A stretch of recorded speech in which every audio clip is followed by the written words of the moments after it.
All right, welcome back to talkSPORT End Zone and the NFL Rundown. And look, the season is in the books. Playoff football is here. But as always, the Monday after the Sunday, Black Monday.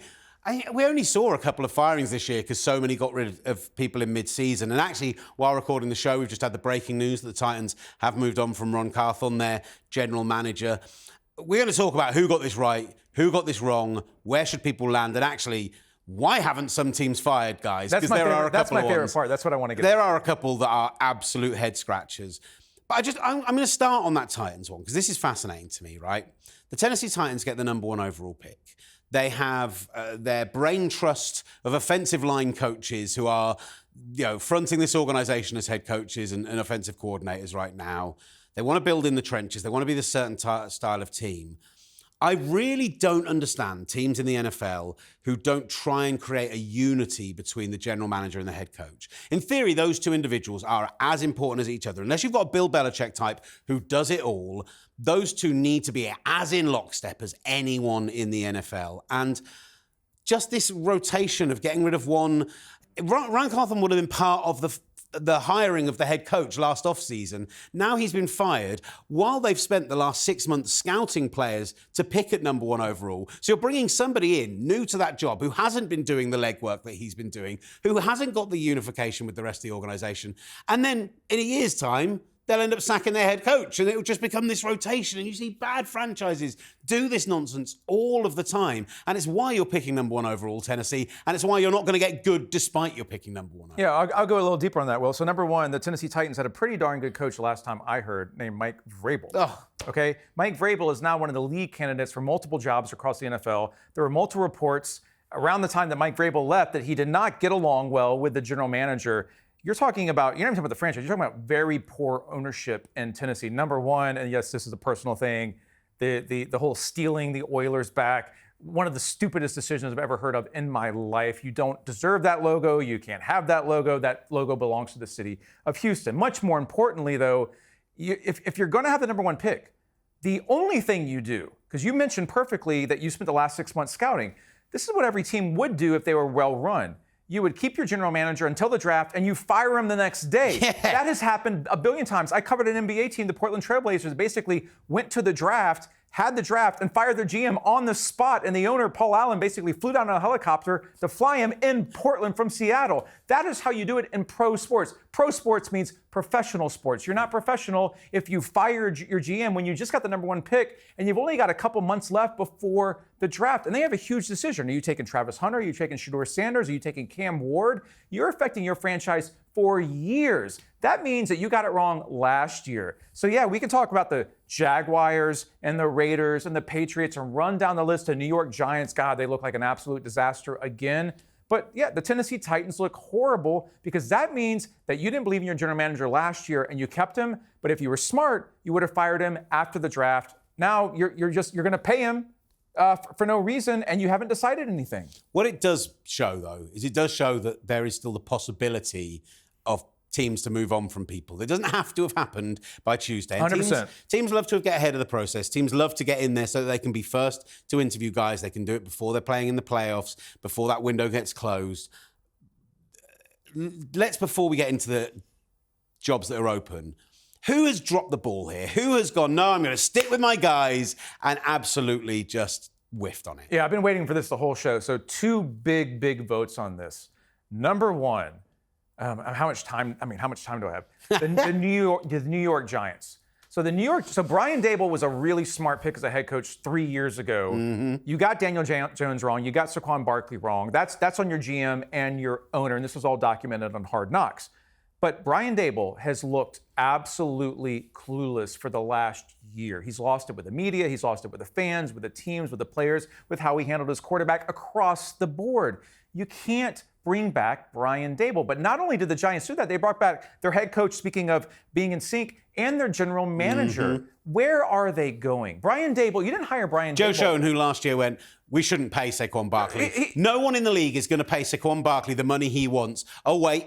You mean our biggest rivals did that and he ran for 2,000 yards? He looks like a reality. He's a reality TV general manager. He's somebody who has the job because he looks like he should have the job. He's not qualified in New York to have that job. Any GM in the world would have kept Saquon Barkley, and you can't let him go to the Philadelphia Eagles. And he just had the best year in 30 years as a running back. But Brian Daboll wasn't hired, Will, to do rebuilds. Brian Daboll was hired to win now, and they're not going to win now. My other vote, and this is a big one, and I've talked about this team all season. But speaking of being in sync and not being in sync and looking like an absolute joke, the Jacksonville Jaguars, every time that I want to think you can't get any dumber, the Jacksonville Jaguars, as a franchise, lower the bar. They're right to move on from Doug Peterson, right? That's the right decision. Their general manager. A year late. But and they are a clown show. They are an absolute clown show. Pat McAfee wants to take shots at Indianapolis Colts. The entire Jaguars fans hate that decision to bring Trent Baalke back as general manager more than anything I've seen. You go on their social media pages, it's filled with clown emojis. Shad Khan looks like he has no idea what he's doing as an NFL owner. He should sell the team right now. You can't do that, Will. You have Trevor Lawrence. You have to get it right. They're picking high again. They are a joke of an NFL franchise. If I'm going to defend it in any way, and trust me, I'm not, but the draft picks this year haven't been bad, particularly Brian Thomas. And actually, ones from recent years have started to suddenly come good. My problem with it is that Trent Baalke, I don't know what he has over NFL And for San Francisco, ownership. right? Like he's somehow survived. He's like the cockroach of nuclear destruction. He always finds a way to kind of get through the crevice and peek his head out and be like, I'm still here. It's bizarre to me, right? Because when Jim Harbaugh left the 49ers, Trent Baalke should have been fired then. And he hung around and oversaw two of the worst head coaching appointments of all time. I mean, Jim Tom Sula's a lovely, lovely man, but he was never cut out to be a head coach in the NFL.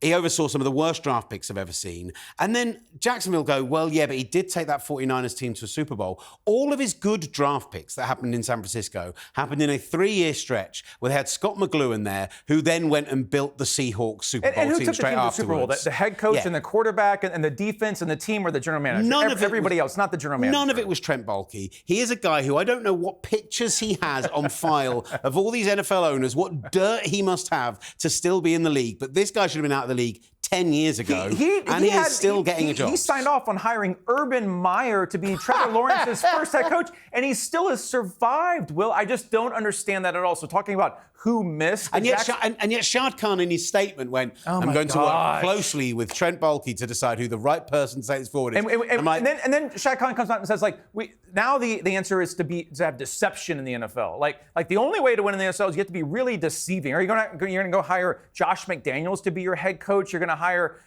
some offensive coordinator in high school? That just sounds like an owner who doesn't know what he's doing, and it's holding the entire franchise and the team back because, as you just said, they have some pretty good talent, but the chemistry isn't there. The execution on the field isn't there. I don't get it at all. What I will say on the flip side, and the positivity for Shad Khan, is that as much as he's getting the business decisions wrong, he's at least willing to invest, willing to put money into the situation. He is supporting his team, and he is trying to make this work. Or he's throwing money away. That's another way of putting it, and a very astute way of putting it. My problem is that, like you mentioned, the Indianapolis Colts and everything Pat McAfee's been saying. So everyone's looking at it going, Shane Stein should be fired. Chris Ballard should be fired. They did nothing last year to build on this team. They had the opportunity in free agency to go and improve in every position. They had draft picks galore. Like, they were a team who could have tooled up, gone and won a bad AFC South and been a good team again. And they're just that team who sit right around 6 or 7 wins and never really improve. Yeah. What I think people don't see is how much that is to do with ownership. Jim Irsay, not only as the public face, as the guy who tweets some absolutely insane stuff, who does wild interviews, who has a history of issues with, substances and everything else, like a guy who is a wild individual. A guy who only owns an NFL team because he is filthy rich. That's the only reason he's qualified to be an NFL owner. But he is also insanely stingy. Yep. Like, he is a guy who does not invest in contracts, who does not invest in staff, who does not put money behind the team. He does not make these contracts. Everyone sees a salary cap and they go, well, that makes it fair. But it's not. When you have different owners approaching these contracts in different ways, if you have a situation like you have in Philadelphia, where they can front load contracts, where they can pay Jalen Hurts the way he should be paid, suddenly he's not making any real hit on your cap, and you can then spend money on your defensive line, your offensive line, and you build a juggernaut. You pay the guys up front and you make it work. The Colts are the exact opposite of that. They are a complete and utter mess. Their salary cap is all over the shop for the future. I think they probably should have moved on from Steichen and Chris Ballard, but I wouldn't take that job if I had the opportunity. And that was my thought. I would have too, and I would have moved on from Chris Ballard years ago, and Colts fans want that. But you can't fix the owner. And I actually, one team I want to get in really quick, the Las Vegas Raiders. I've been saying I would not have brought Antonio Pierce back. Have they definitely brought Antonio Pierce back? They haven't. So we're recording this. We're recording this live. This could change. But as of right now, Antonio Pierce doesn't even know if he's coming back, by the way. He gets asked about it. He's like, well, I think I'm still here. That tells me everything about how the Las Vegas Raiders are run. I really thought that they were going to be the prime landing spot for Vrabel. I did too. And Tom Brady's Brady, buddy, that would have been smart. Like, let's bring that together. And they're just inactivity, bad ownership again. It's amazing that in a league where you have the draft, where you have salary caps, where you have everything designed to create parity, that there are some teams in Cleveland, now in Vegas, but previously in Oakland, these teams who just manage to contrive to just be god-awful. And just really quick, look at the standings this year and look at the playoffs, right? Almost all the teams in the playoffs in general are pretty well run. And it's been a while since we've seen this many bad teams. There are some really bad teams in the NFL right now, and it's often because ownership is so bad. Brilliant stuff. Right, talkSPORT End Zone here, the NFL rundown.